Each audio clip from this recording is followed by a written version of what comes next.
Hey everyone, just got done changing out the plugs on my 2007 Ford F-150. It's the 5.4 liter engine that's known for breaking off, the spark plugs breaking off in it. The plugs were original, so they'd been in there for 10 years.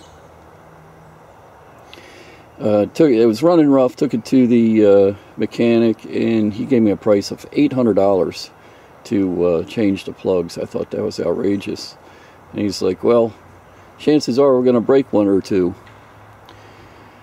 So that's why he gave me a price of $800. But you know, I started thinking, I'd never changed the plugs myself, and I thought,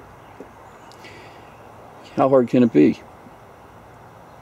Pretty straightforward. Well, it wasn't as straightforward as I thought, but watched a bunch of YouTube videos and saw this one video. The guy says, I just use a torque wrench.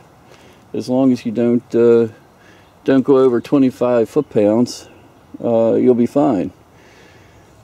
Well, that may be true, but some of these plugs, they need more than 25 foot-pounds to get loose. So I started out with the easy ones up front, and well, the first thing, didn't have a 9/16 spark plug socket, so went on to eBay and ordered one. I forget what I paid for this, made by Matco, and it's a special spark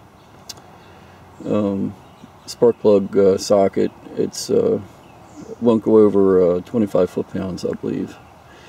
So in the meantime, I had to get a Pep Boys 9/16 socket, and I promptly lost the little rubber grommet inside after the first plug, so I had to go and get another one.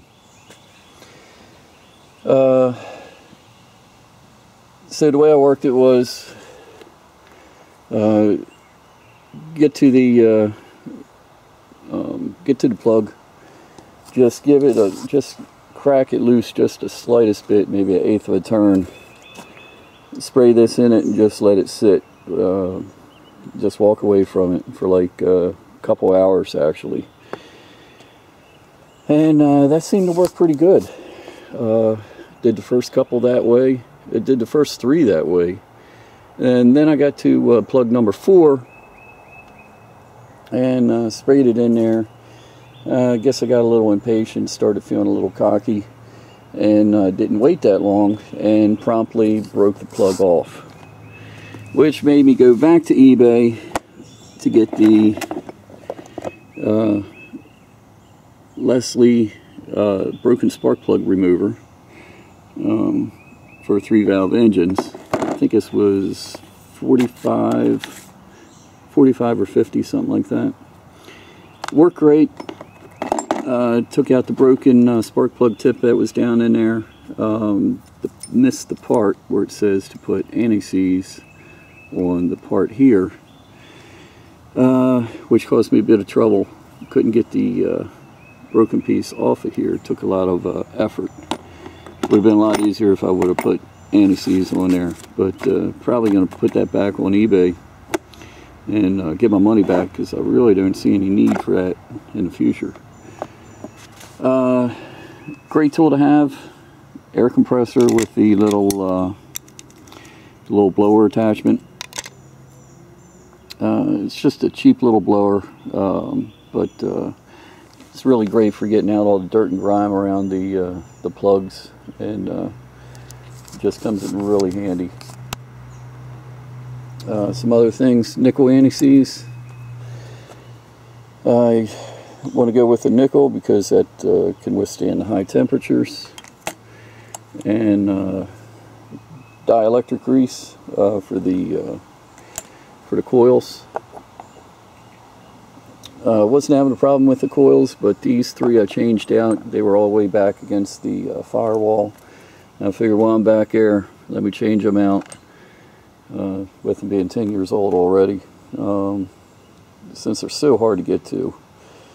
Take a look at plug there. I mean, it's hardly any just a little nub there for the electrode. You can see the carbon build up. And it's the carbon that really holds that in place. It just builds up around the plug and just sticks to it. Ran a couple cans of seafoam through the engine before I changed the plugs. I don't know if it helped that much or not with the plug removal, but it did make the engine run better. So definitely worth trying. But this stuff seemed to work really good. Just crack the plugs loose, 1/8 of a turn, spray this in there, let it sit, and let it loosen up that carbon.